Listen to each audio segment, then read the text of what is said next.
Wajah pria ini berubah menjadi hijau dan tingkah lakunya menjadi sangat aneh. Bahkan semenjak berubah menjadi seperti ini, ia bertingkah sesuka hatinya dan sangat jahil. Stanley sebenarnya orang yang biasa-biasa saja. Sehari-hari ia bekerja sebagai pegawai bank. Sebagai seorang bujangan, tentu saja setiap kali melihat seorang perempuan cantik datang ke banknya, Stanley akan mencoba menggodanya. Tapi Stanley tidak tahu bahwa wanita yang datang kali ini adalah seorang komplotan perampok bank. Tas yang dibawanya terdapat kamera tersembunyi yang terhubung ke markas komplotan mereka. Stanley malam ini sudah berjanji akan datang ke sebuah pesta, sehingga ia pun menyewa sebuah mobil untuk datang ke klub. Namun ternyata mobil yang diberikan kepadanya sangat butut. Setelah Stanley sampai, ternyata komplotan perampok bank tadi ada di klub ini, dan Stanley masih tidak tahu bahwa mereka semua adalah penjahat. Bahkan karena penampilannya yang lusuh, Stanley tidak diizinkan masuk ke dalam. Karena terus memaksa, ia malah dilempar ke jalan, dan tepat pula saat itu ada nasabah Stanley yang cantik tadi itu di sini. Karena gengsi, ia malah sempat mau mengaku bahwa mobil butut itu miliknya. Pria ini sangat kesal sekali dengan hidupnya yang sangat sial. Bahkan karena mobil bututnya ini, ia gagal masuk ke dalam pesta yang sudah ia impikan. Namun saat sedang ngamuk di tengah jalan, Stanley seperti melihat ada seseorang yang hanyut di sungai. Dengan inisiatif yang luar biasa, Stanley ingin menolong. Cepat-cepat dia berlari ke sungai, dan ternyata itu hanyalah tumpukan sampah yang berbentuk seperti manusia. Tapi Stanley menemukan sebuah topeng yang mencurigakan. Ia pun ingin mencoba memakainya, namun Stanley malah dipergoki oleh polisi karena sikapnya yang aneh berendam di sungai tengah malam. Topeng misterius tadi pun ia bawa pulang ke rumahnya. Karena sangat penasaran, ia pun iseng memakai topeng itu. Namun ada hal aneh yang dirasakannya. Akhirnya topeng itu pun terpasang dengan sempurna di wajahnya. Tubuh Stanley berputar kencang dan penampilannya berubah menjadi hijau seperti ini. Stanley pun juga seperti tidak bisa mengendalikan diri, dan yang ada ia malah membuat keributan di depan kamar apartemennya. Salah satu tetangganya pun sangat ketakutan setelah melihat wujud Stanley dan mencoba mengusirnya. Setelah menggunakan topeng hijau di wajahnya, tingkah laku pria ini menjadi sangat aneh dan sering sekali bertindak sesuka hatinya. Bahkan terjatuh dari atas apartemen tidak membuatnya terluka sama sekali. Karena wujudnya yang sangat aneh, para preman jalanan mengira Stanley adalah seorang badut. Bukannya kabur, Stanley malah membuat para preman ini semakin kesal. Dan saat akan diburu, ada saja hal aneh yang dilakukannya. Stanley malah berpura-pura menjadi badut. Dan saat para preman ini sudah kebingungan dengan tingkah lakunya, barulah Stanley mengeluarkan sebuah senjata untuk mengusir para preman ini. Bahkan ia juga sempat membuat kekacauan di sebuah bengkel yang sudah pernah membuatnya malu karena meminjamkan mobil rongsokan.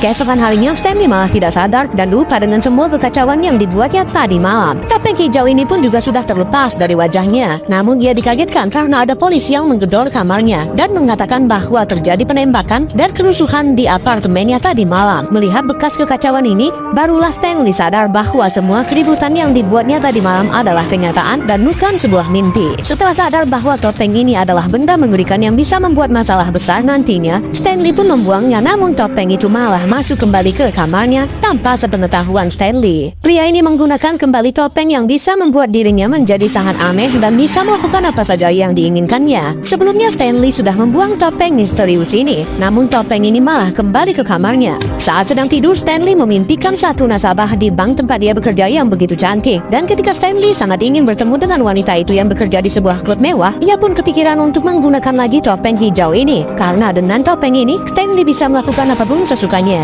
Untuk masuk ke dalam klub mewah, tentu saja ia butuh uang. Maka dari itu, Stanley pun malah merampok bank tempat dia bekerja. Para perampok lain yang juga sedang menjalankan aksi mereka di waktu yang sama sangat kaget dengan kehadiran perampok lain semacam Stanley. Kelompok perampok ini pun hampir saja tertangkap polisi. Berkat uang yang begitu banyak, Stanley pun bisa melakukan apa saja yang diinginkannya, dan akhirnya ia bisa masuk ke dalam bar tempat wanita idamannya bekerja. Lanjut part berikutnya hanya di Snack Video.